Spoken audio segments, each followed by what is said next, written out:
OpenAI announced agentic tools you can use to build your own apps.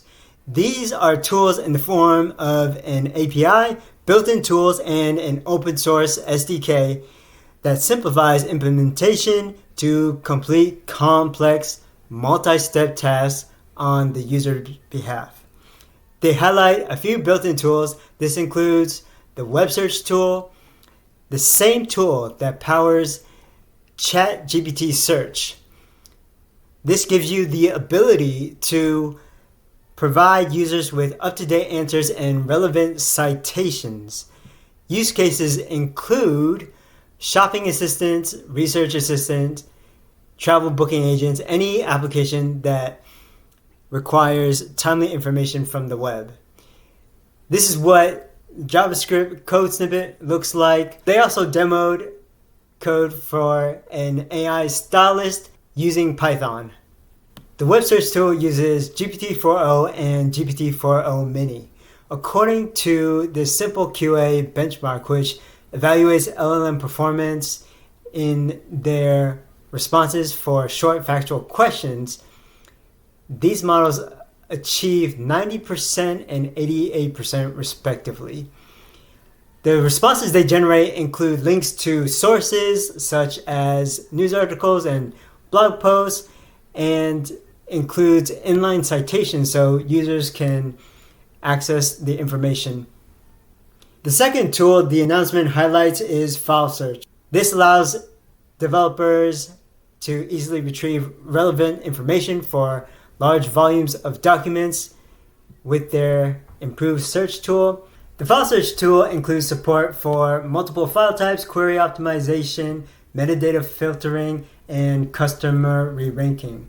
You can use the file search tool for tools like FAQs, or if users are connecting with your website chatbot, so you can support any questions that they might have by pulling answers from knowledge-based content. Another example, OpenAI demoed this app where they have a vector store of user profiles so they can submit queries for specific users or user groups. Now in this demo, they also paired it with the web search tool.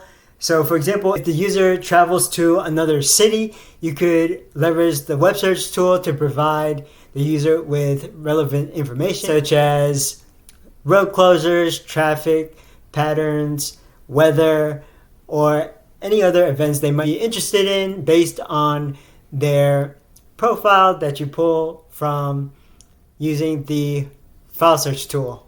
So you can create a powerful RAG pipeline with vector stores dedicated to various user segments.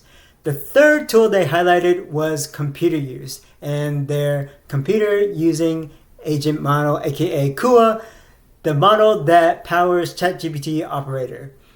This computer use tool captures mouse and keyboard actions generated by the model and translates them into executable commands within their environments.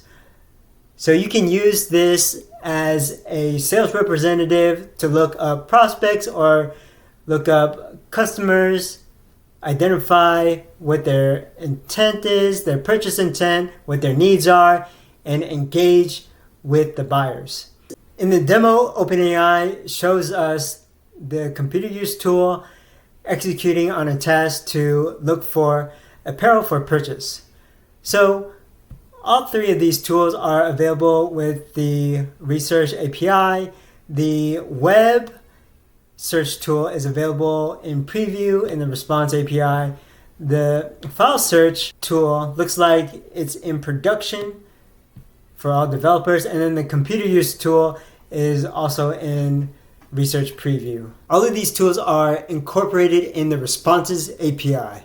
The chat completions API only used text-based interactions, so the responses API is an enhancement combining the chat completions API with the tool use capabilities of the assistance API.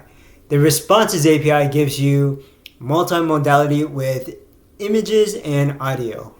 Platform.openai.com has a lot of documentation to help you leverage the Responses API.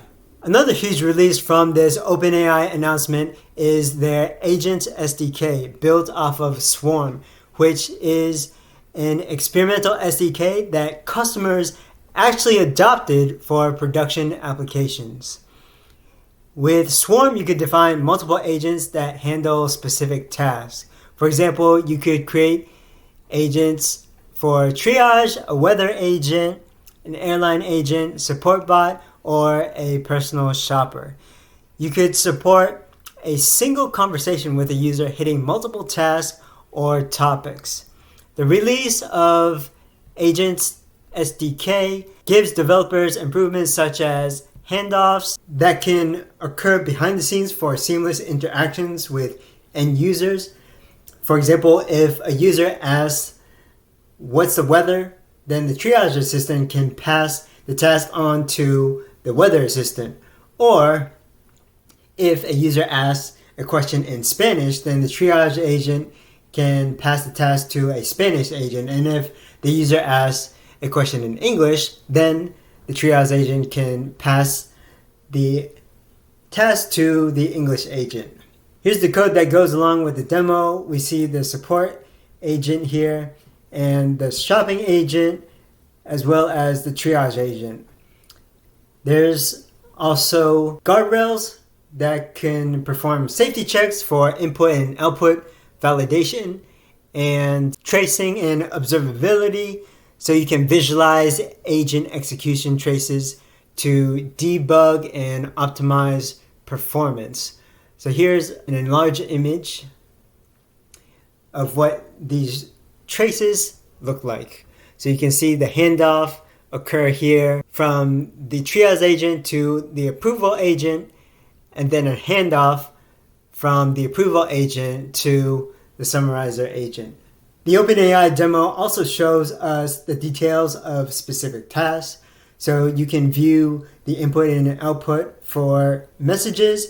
It also shows us the agents that were chosen for handoffs as well as options available. And then you can see the output of function calls as well as the final output as a result of those function calls to the end user.